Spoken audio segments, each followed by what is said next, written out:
Please welcome Gary Sinise.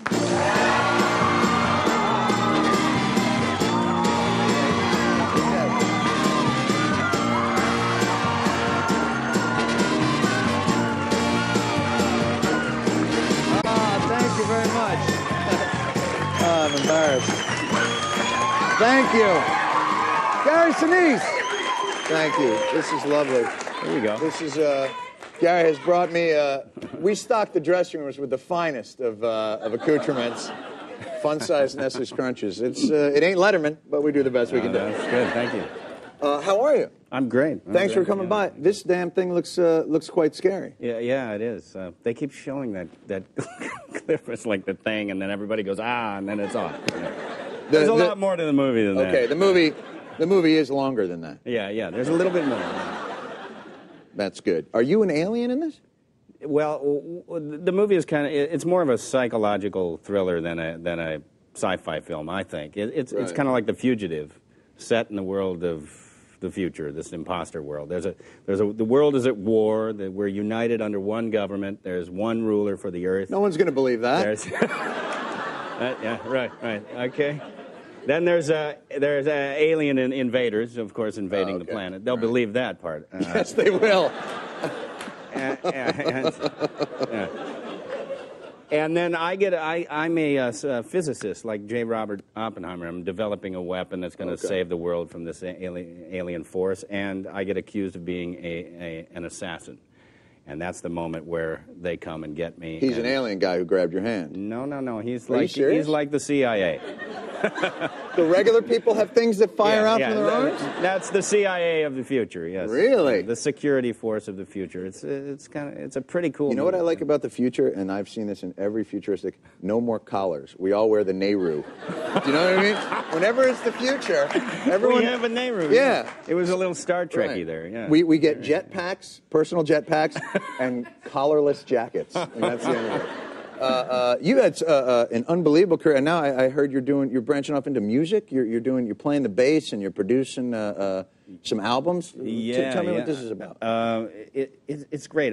There was a time in my life where I had to kind of. Is this an LSD story? Because I can't. I was really stoned. Yeah. I had to choose between music and theater because I wanted to do one really well, and I couldn't do both really well. So I went into acting and tried to do that really well. I'm still working on that. But music I kind of put aside, but I've always sort of dabbled in it, and I hooked up with a friend of mine from Chicago. He's a composer. He wrote all this music. It's a big band jazz record. I helped him produce it, and he asked me to play electric bass on a couple of tunes. Really? This Chicago thing, man, a ton of people. You started the Steppenwolf Theater out there. Now, this was with, like, Malkovich and...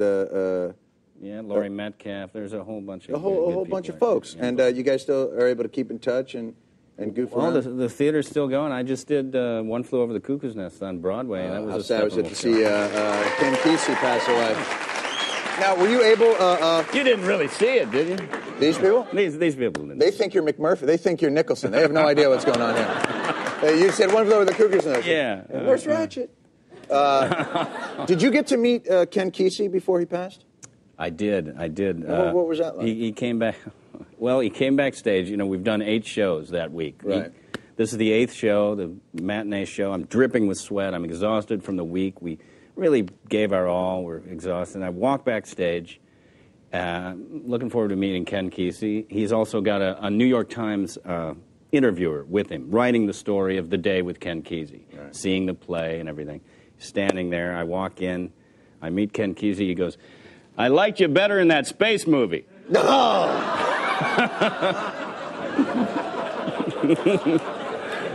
So I was like, okay, and sweat is dripping down my face.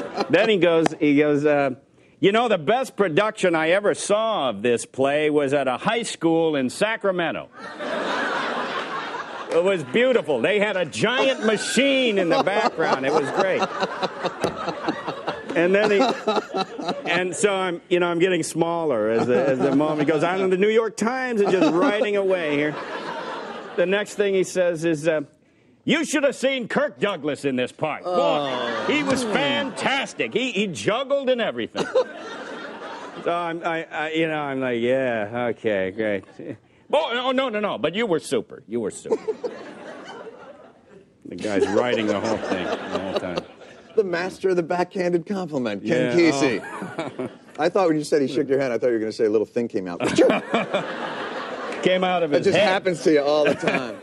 Well, we're delighted to see you here, and Imposter opens January 4th, and it looks pretty good. Yeah, it's a cool movie. Very cool movie. Nice yeah, to see you. I bet. Gary Sinise, everybody, let him hear it.